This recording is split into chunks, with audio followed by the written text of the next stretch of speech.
The wind howled across the dry plains of New Mexico, whipping the dust into spirals that danced like lost spirits. It was the spring of 1873, a time when the land was neither at peace nor at war, but trapped in a cruel silence between both. The frontier stretched endlessly, cracked and golden beneath the dying sun, and in that harsh wilderness rode a man named Elias Boone, a rancher by blood, a soldier by past, and a loner by choice. He had seen enough of what men did to other men, and worse to women, to ever be the same again. His eyes were calm, but behind that calm lived ghosts. That evening, as Elias led his horse through the valley, he spotted smoke, thin, gray, and rising from the ruins of what looked like a camp. He rode closer, cautious, his colt resting by his thigh. The closer he got, the more the smell hit him: burnt leather, scorched food, and something darker, heavier, the scent of blood. He dismounted, stepping over a broken arrow, then another, until he found them. 3 Apache women huddled beneath a charred wagon, their wrists still bound with frayed rope. They were young but worn beyond their years, their faces streaked with dirt and tears, their eyes wide with the kind of fear that made the soul tremble. Elias knelt, knife in hand, but slow, gentle. "You're safe now," he murmured, cutting the first woman's ropes.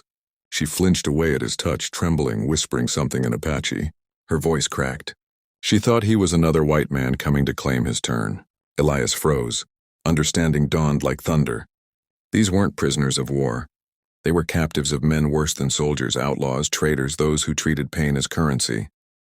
The comfort women of the frontier, forced companions of the ruthless, broken in body and spirit. He spoke softly, telling them he wouldn't harm them. His words were clumsy, his tone rough from disuse, but something in his eyes, honesty, sorrow, reached them. One by one, he freed them and offered his canteen. They drank, shaking but never meeting his gaze. Elias built a fire, cooked beans, and waited in silence as they ate. When one of them, the youngest, no more than 19, finally whispered, "Why?" In broken English, Elias just looked into the fire and said, "Because no one should be treated like an animal." That night, the women slept inside his cabin while Elias stayed outside under the stars, rifle resting beside him. He didn't close his eyes once. The memories of war crept in, his days as a cavalry scout, the raids, the orders, the lies.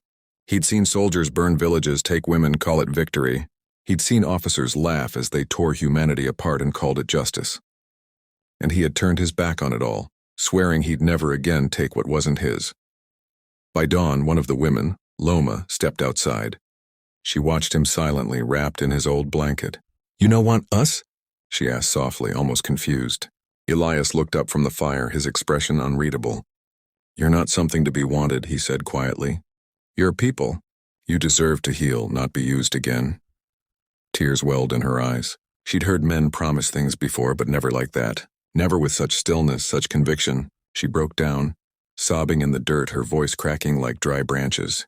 The others came out too, and soon the silence of the desert was filled with the sound of grief, the kind of grief that burns its way out of the bones after years of being trapped inside. Elias didn't touch them. He didn't say a word. He just sat there, hat in his hands, waiting for them to finish. When they did, he stood and began chopping wood, giving them something normal to focus on, something human. Over the next few days, he helped them clean, fed them, gave them clothes, and built them a shelter near the riverbank. The women began to smile again, faintly at first. One hummed while gathering water. Another laughed when Elias tripped over a goat. They were small things but powerful, life clawing its way back from despair.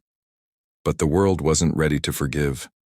Word spread across the plains that a white rancher was harboring Apache women. The townsfolk whispered, some spat. "He's gone soft," they sneered. "Those squaws ain't worth saving." Others were worse, men who came at night, torches in hand, looking to take back what's ours. Elias met them at his gate, shotgun ready. "You'll have to go through me," he told them. And when one tried, he did.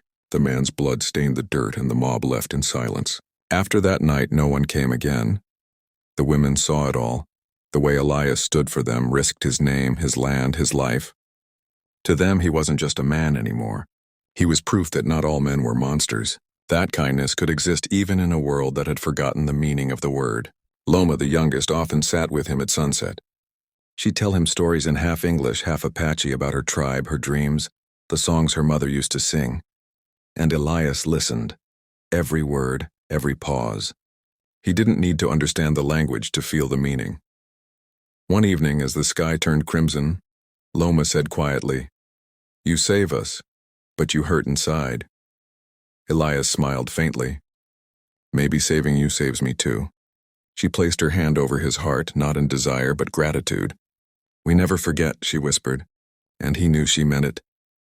Months passed, and the women built a small community by the river, planting corn, sewing hides, reclaiming life. Travelers who passed through often saw them and spoke of the Apache women who live free. None dared disturb them.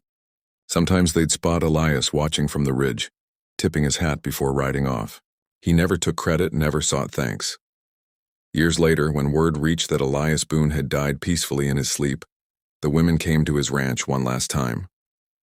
They built a cairn over his grave, sang an Apache mourning song, and laid beside him a small carved figure, a symbol of the protector. "He refused to take us," Loma said, voice trembling, "but gave us everything." And so the wind carried their song across the desert, a reminder to every soul who'd listen: true strength isn't in power, it's in restraint. True healing doesn't come from vengeance, it comes from compassion. Elias Boone didn't need to touch them to change their lives. He only needed to show them that humanity still existed. As the final rays of sun dipped below the horizon, the land grew quiet again, peaceful at last. And somewhere in that silence, perhaps the spirits of the old Apache smiled, knowing that even in a world built on cruelty, one man's refusal to harm could become a legend whispered for generations.